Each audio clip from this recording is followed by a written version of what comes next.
এই যে অগ্নিসংযোগ করছে এর পাশেই আপনার বাসা। আসলে মূলত কি বিষয়টা, মানে কোনো কিছু দেখছেন কিনা অথবা কোনো আমরা তো ঘরেই ছিলাম, হ্যাঁ শুইছি, এর ভিতরে শুনে যে বাইরে টাকা আগুন লাগছে, আগুন লাগছে, চিল্লাচিল্লি করছে, চিল্লাচিল্লি করতেছে। এরপরে বাসা থেকে বের হয়ে দেখতেছে যে গাড়ির ভিতরে আগুন, পুরো আগুন গাড়িতে লেগে গেছে। তারপরে আমি ওই বাসায় আমাদের ওই যে হোল্ডিং প্লেট ছিল, ওখানে তো ফায়ার সার্ভিসের নাম্বার ছিল, ওই নাম্বার দিয়ে আমি 12:16 সময় ফোন দিয়েছি ফায়ার সার্ভিসে। এই এরপর থেকে সবাই ফায়ার সার্ভিস আসে কি হয়েছে, ফায়ার সার্ভিস আসে তো আগুন নিভেছে, কিন্তু যতক্ষণ আছে ততক্ষণ অর্ধেক পড়া। এমনি গাড়ির ভিতরে কোনো লোকজন ছিল কিনা অথবা কোনো ক্ষয়ক্ষতি হয়েছে কিনা? যতটুকু জানছি যে হেল্পার ছিল, মানে হেল্পারের কোনো ক্ষয়ক্ষতি হয়েছে না? হেল্পার কোনো ক্ষয়ক্ষতি হয়নি। রাত 12:25 সময় আমরা সর্বপ্রথম আমতলী ফেরিঘাট সংলগ্ন গাজীবাড়ির সামনে বাসে আগুনের সংবাদ পাই। এই সংবাদ পাওয়ার ভিত্তিতে আমরা অগ্নিকাণ্ড স্থলে দ্রুত মুভমেন্ট করার পর আমরা অল্প সময়ের মধ্যে একটি বাস আগুন ছিল, আগুনটা আমরা নির্বাপন করতে সক্ষম।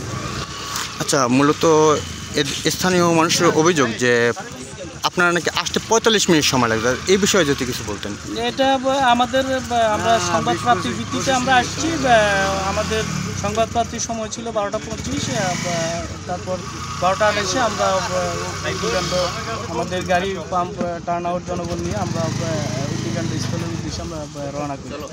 আর বর্তমানে সাম্প্রতিক সময়ে নাশকতা বা বিভিন্ন দেশে একটা বিদ্যমান পরিস্থিতিতে নাশকতার আগুনের ক্ষেত্রে আমাদের বিভিন্ন প্রকার বিভাগীয় নির্দেশনাও আছে।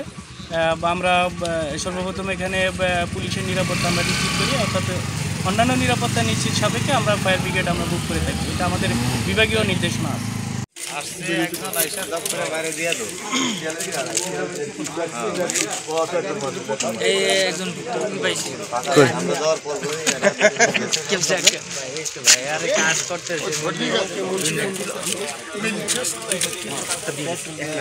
ইসমাইল, ভিতরে ঢুকো, দুটো ছবি নাও।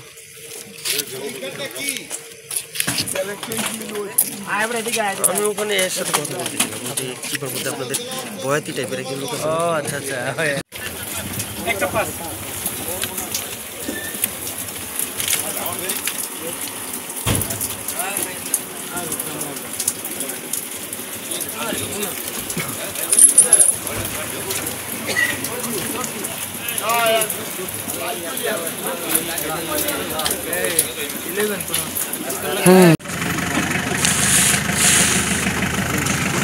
জুতোর ভিতর মানে গ্লাস ঢুকছে, যে গাড়ির কাজ মানে পায়ের ভিতর ভূত লাগে।